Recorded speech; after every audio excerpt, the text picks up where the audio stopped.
ہر ایک انسان کے لیے جب بھی جو کام کرنے کا ارادہ کرے گا اس کام کو شروع کرنے سے پہلے، اس عمل کو شروع کرنے سے پہلے اس کو اس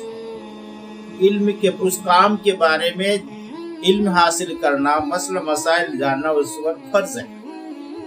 مثال کے طور پر ایک لڑکا نکاح کرنے جا رہا ہے، نکاح کا ارادہ ہو رہا ہے، تو نکاح کرنے سے پہلے بیوی کے حقوق، اولاد کے حقوق، ان چیزوں کو جاننا اس کے لیے ضروری ہے۔ اس طرح ایک لڑکی نکاح کا ارادہ کر رہی ہے تو اس کے لیے ضروری ہے کہ پہلے معلوم کرے کہ شوہر کے کیا حقوق ہے، اولاد کی پرورش کیسے کرنا، اولاد کے کیا حقوق ہے، ان چیزوں کو جاننا اس کے لیے ضروری ہے۔ یا کوئی انسان تجارت کرنے کا ارادہ کر رہا ہے تو تجارت کے کام شروع کرنے سے پہلے تجارت کے مسائل اس کو جاننا ضروری ہے۔ کوئی دکان کھولنے جا رہا ہے، دکان شروع کرنے سے پہلے دکان چلانے کے اصول قانون جاننا ضروری ہے۔ الغرض کوئی بھی فرد انسان، کوئی بھی مسلمان جو بھی کام کرے گا اس کام کرنے سے پہلے اس کام سے متعلق علم دین کا حاصل کرنا ضروری ہے۔ خود علم دین حاصل کرنے کے بعد عمل کر کے دوسروں تک پہنچانا ضروری ہے۔ تو پہلی بات امر بالمعروف و نہی عن المنکر کے لیے پہلی بات ہے علم دین کا حاصل کرنا۔ دوسری بات اللہ کے رضا مندی کے لیے اس کام کو کرنا اور اسلام کی برتری کے لیے اور اشاعت اسلام کے لیے کام کرنا۔ تیسری چیز دین کی باتوں کو دوسروں تک پہنچانے میں نرمی اختیار کرنا، شفقت اور محبت سے دین کی باتوں دوسروں کو پہنچانا ہے۔ سختی نہیں ہونی چاہیے، مزاج دکھانا نہیں پڑے گا۔ شاعر کہتا ہے قدرت کو ناپسند ہے سختی زباں میں، اس لیے پیدا نہ فرمایا ہڈی زباں۔ اس لیے تیسری بات یہ ہے کہ دین کی باتیں جب ہم دوسروں کو پہنچائیں گے، دوسروں کو کہیں گے تو نرمی کے ساتھ، پیار و محبت کے ساتھ ہم دوسروں کو اس بات کو سمجھائیں گے۔ چوتھی بات دعوت و تبلیغ کے کام کرنے میں، اشاعت اسلام کے کام کرنے میں، دوسروں کو دین کی بات پہنچانے میں طرح طرح کے حالات آئیں گے، اس میں صبر اور تحمل کے ساتھ کام کرنا ہے، کیونکہ یہ دین کا کام کرنا بہت بڑا اہم کام ہے، بہت ذمہ داری ہے۔ اس میں حالات آئیں گے، حالات آنے سے گھبرانے کی بات نہیں ہے۔ اللہ جس کو اپنا محبوب بنانا چاہتے ہیں، اللہ جس سے دین کا کام لینا چاہتا ہے، اس کو طرح طرح کے حالات سے دوچار کر اس کو آزمانا چاہتا ہے۔ اس لیے حالات آنے سے ہم کو گھبرانا نہیں چاہیے، بلکہ ہمت کے ساتھ اور صبر کے ساتھ کام کرنا ہے۔ مصیبت انہی پر آتی ہے جو کام کا انسان ہوتا ہے، وہی پھول توڑا جاتا ہے جو زیب گلستہ ہوتا ہے۔ تو بہرحال دین کے کام کرنے میں حالات آئیں گے، اس میں ہمیں صبر سے کام لینا ہے، اور اللہ جس سے کام لے گا اس کو حالات سے دوچار کریں گے، گھبرانے کی کوئی بات نہیں ہے۔ پانچویں بات یہ ہے امر بالمعروف و نہی عن المنکر کرنے کے لیے جو بات یا جو عمل ہم دوسروں تک پہنچائیں گے اس پر خود عمل ہونا ضروری ہے، کیونکہ اس کا ایک خاص اثر پڑے گا۔ اگر ہم کسی کو کوئی عمل بتائیں گے یا کوئی دین کی بات بتائیں گے، کوئی مسئلہ بتائیں گے، اگر خود اس پر ہم عمل نہیں کریں گے تو اس کا اثر خاص نہیں ہوگا۔ اس لیے خود بھی عامل ہونا بھی ضروری ہے۔ تو بہرحال دین کے کام، دین کی باتیں دوسروں تک پہنچانے میں پہلے بھی بولا تھا کہ اپنی اپنی حیثیت کے اعتبار سے تبلیغ دین، اشاعت اسلام ہر انسان پر ضروری ہے۔ اگر اللہ نے کسی کو موقع دیا ہے، حیثیت دی ہے، مواقع فراہم کیے ہیں کہ اسٹیٹ پورے عالمی طور پر دین کے کام کر سکتا ہے، تو عالمی طور پر دین کا کام کرے، تبلیغ کا کام کرے، اشاعت اسلام کا کام کرے۔ اور اگر کوئی اپنے اسٹیٹ کا اندر کر سکتا ہے، اللہ ایسی ہم کو طاقت دی ہے، ایسی حیثیت ہے، تو پورے اسٹیٹ میں دین کا کام کرے۔ اگر پورے اسٹیٹ میں نہیں کر سکتا، اپنے ضلع میں کرے، ضلع میں نہیں کر سکتا ہے تو اپنے شہر میں کرے، اپنے شہر میں نہیں تو اپنے علاقے میں کرے، اپنے محلے میں کرے، اگر اس میں بھی نہ ہو تو کم سے کم اپنے گھر میں دین کا کام کرے یا اپنے آل اولاد کو، اپنی بیوی کو، اپنے رشتہ داروں کو دین کی باتیں بتائے۔ الغرض دین کی تبلیغ، اشاعت اسلام اور ترویج دین کا کام ہر ایک کے لیے ضروری ہے، یہ اپنا کام سمجھ کے ہمیں کرنا ہے۔ اب رہی بات کہ ترویج اسلام اور تبلیغ دین کے، یعنی دین کی بات دوسروں تک پہنچانے کے 4 اہم شعبے۔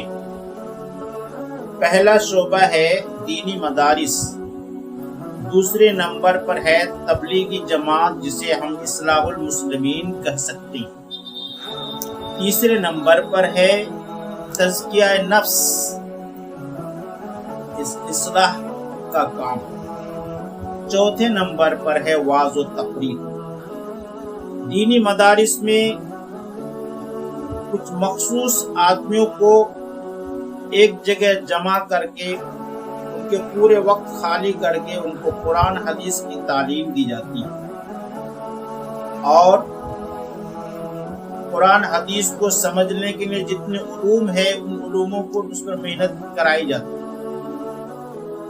دوسرے نمبر پر دعوت و تبلیغ اصلاح المسلمین کا جو ایک شعبہ ہے، اس میں عام لوگ، وہ انسان جس پر کوئی ذمہ داری آ چکی ہے، مکمل وقت مدارس میں نہیں دے سکتا ہے، ایسے افراد کے لیے ہمارے اکابر اسلاف یہ دعوت والا کام یعنی تبلیغی جماعت جو اصلاح المسلمین ہے وہ قائم فرمایا، تاکہ انسان اپنے کاروبار کو، اپنے کام کاج کو آگے پیچھے کر کے کچھ وقت نکال کر یہ دین کے علم خود سیکھے گا اور دوسروں تک پہنچائے گا۔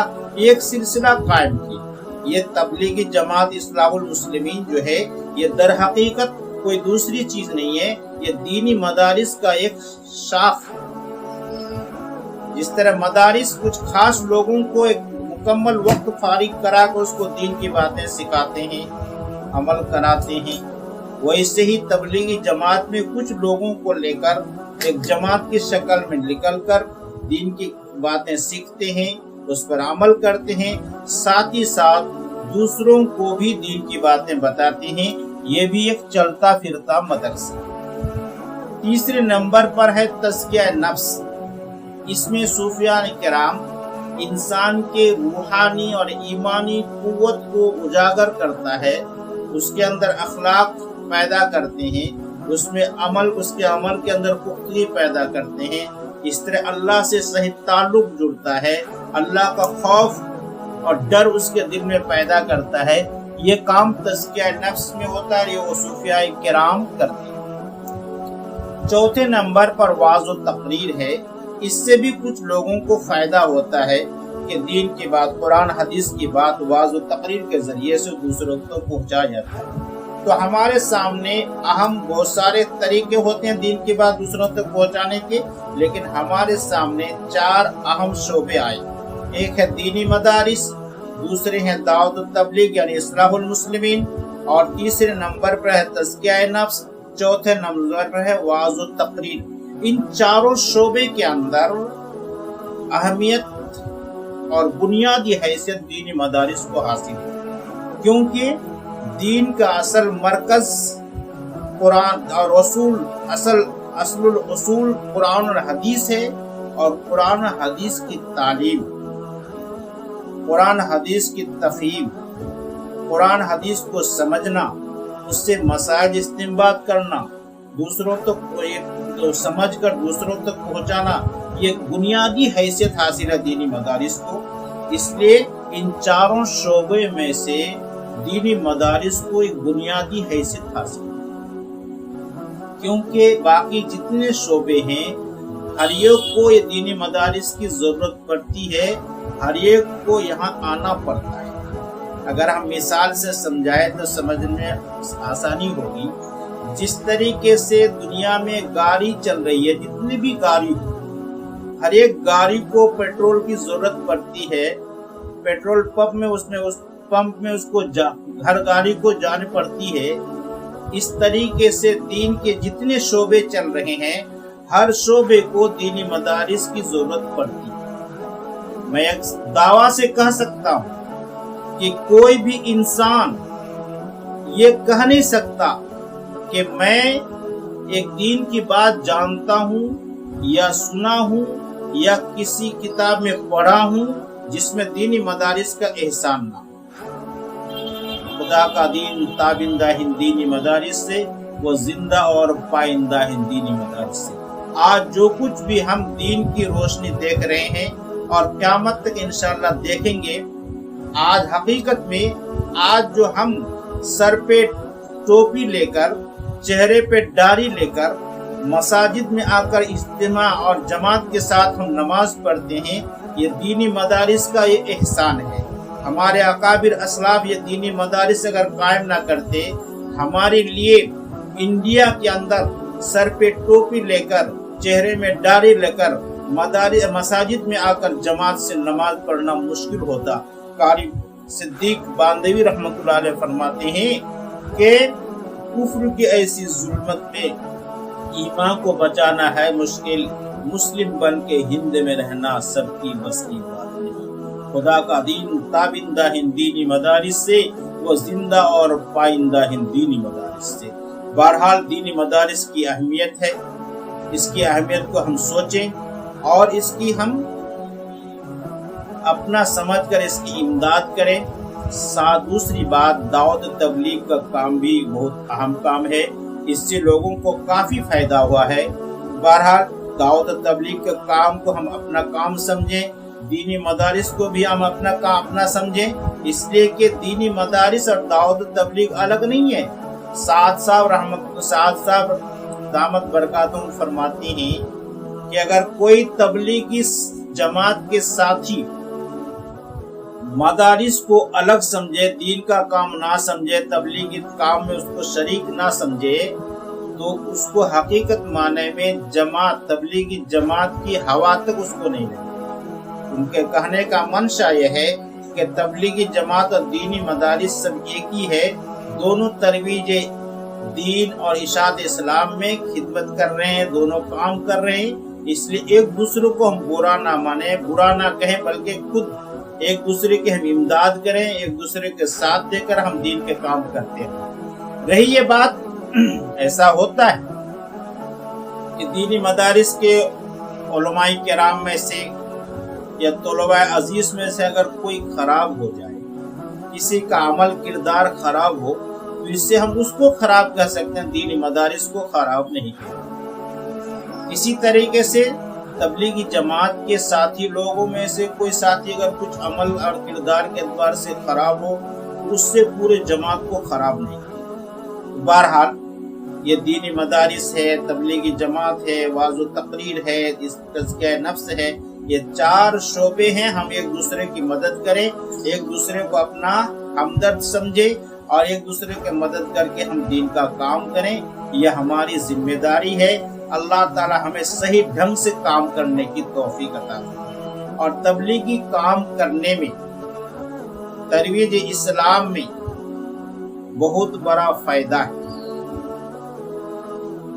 جو دین کے کام کرتا ہے اس کے دونوں ہاتھ میں لڈو ہے۔ اگر ہم کسی کو دین کی بات پہنچا رہے ہیں، کہہ رہے ہیں، اگر وہ عمل نہیں بھی کر رہا ہے تو پھر بھی ہم کو اللہ ثواب دے گا، اور اگر کر رہا ہے، کسی کو ہم نماز کی دعوت دی، اگر وہ نماز نہیں پڑھا پھر بھی ہم کو ثواب ملے گا، اور اگر پڑھ لیا تو ہم کو ایک مقبول نماز کا ثواب ملے گا۔ اسی طریقے سے حدیث میں آتا ہے، اگر کوئی دین کی خدمت کرتا ہے، دین کی باتیں دوسروں تک پہنچاتا ہے، ترویج اسلام اور اشاعت اسلام میں اپنے آپ کو لگاتا ہے، تو اس کی برکت سے اللہ اس کو بھی رزق دیتا ہے اور اس کے اعزاء اور اقربا رشتہ داروں کو بھی رزق دیتا ہے۔ اسی طریقے سے حدیث میں آتا ہے، اگر کوئی کسی کو کوئی بات پہنچانے کے لیے یا پوچھنے کے لیے، معلوم کرنے کے لیے جاتا ہے، اللہ تعالیٰ اس کو مکمل حج کا ثواب عطا کرتا ہے۔ تو بہرحال اس میں ثواب بہت ہے، اس کام کو ہمیں کرنا ہے۔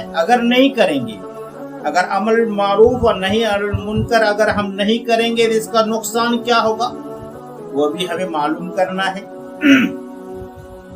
حدیث میں آیا ہے، بخاری شریف کی حدیث ہے، اس کے اندر نبی کریم صلی اللہ علیہ وسلم مثال دے کے سمجھایا ہے تمثیل سے تفہیم میں تسہیل ہوتی ہے، مثال سے سمجھانے سے سمجھنے میں آسانی ہوتی ہے۔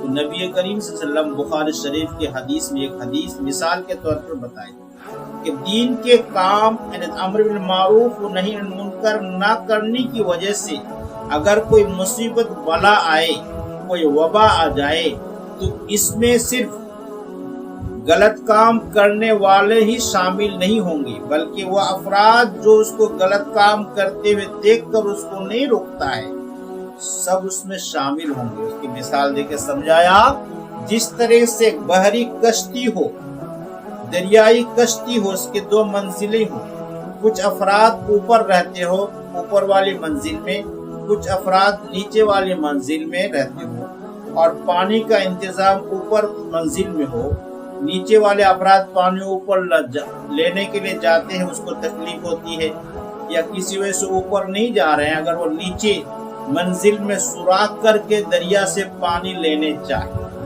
اور اوپر والے افراد اس کو دیکھ رہا ہے کہ کشتی کو سوراخ کر رہا ہے، اگر اس کو نہ روکے اور وہ سوراخ کر لے، سوراخ کرنے کے بعد پانی کشتی کے اندر آ جائے، تو اس سے جو کشتی ڈوب جائے گے، کشتی ڈوبے گی تو صرف نچلے والے منزل کے افراد ہی غرق نہیں ہوں گے، بلکہ اوپر کے منزل والے افراد جو ہے اوپر میں رہنے والے، وہ افراد بھی ہلاک و برباد ہوں گے۔ ایسے ہی نبی کریم صلی اللہ علیہ وسلم فرماتے ہیں، جس طرح سے کشتی غرق ہونے سے دونوں منزل کے آدمی ہلاک و برباد ہو جائیں گے، ویسے ہی اگر کوئی نہیں عن المنکر اگر امت کے افراد چھوڑ دے اور کچھ لوگ غلط کام کرتے رہے، اس کی وجہ سے کوئی نحوست، کوئی مصیبت بلا اگر آئے گی، تو غلط کام کرنے والے ہی صرف اس میں مبتلا نہیں ہوں گے، بلکہ اچھے لوگ جو اس کو غلط کرتے ہوئے دیکھا لیکن اس کو روکا نہیں، وہ لوگ بھی شامل ہو جائیں گے۔ اس لیے ہم اپنے آپ کو بھی بچانے چاہتے ہیں اور دوسروں کو بھی اگر خیال کریں تو ہمارے لیے ضروری ہے کہ نہیں عن المنکر کام کو، ہم اس کام کو، اس ذمہ داری کو اپنا سمجھ کر ہم اخلاص کے ساتھ اللہ کو راضی کرنے کے لیے اپنی حیثیت کے اعتبار سے اس کام کو کریں۔ انشاءاللہ اگر کریں گے ہمیں اس کا پھل دنیا میں بھی ملے گا، آخرت میں ملے گا۔ یہ تبلیغی کام نبی کریم صلی اللہ علیہ وسلم کر کے دکھائے، صحابہ کرام بھی کرے، نبی کریم صلی اللہ علیہ وسلم اس کام کو کرنے کے لیے طرح طرح کے تکلیفیں اٹھائے۔ شاعر کہتے ہیں، یعنی قاری صدیق باندھوی رحمۃ اللہ علیہ فرماتے ہیں کہ دین کے خاطر گھر گھر جانا، طائف جا کے پتھر کھانا، پھر بھی دعائیں دیتے رہنا، سب کی بس کی بات نہیں۔ بہرحال اللہ تعالی ہمیں آپ کو اور امت مسلمہ کو یہ اشاعت اسلام ترویج کام اور دعوت تبلیغ کے کام کو اپنا کام سمجھ کر اپنی حیثیت کے اعتبار سے کرنے کی توفیق عطا فرمائے۔ السلام علیکم ورحمۃ اللہ وبرکاتہ۔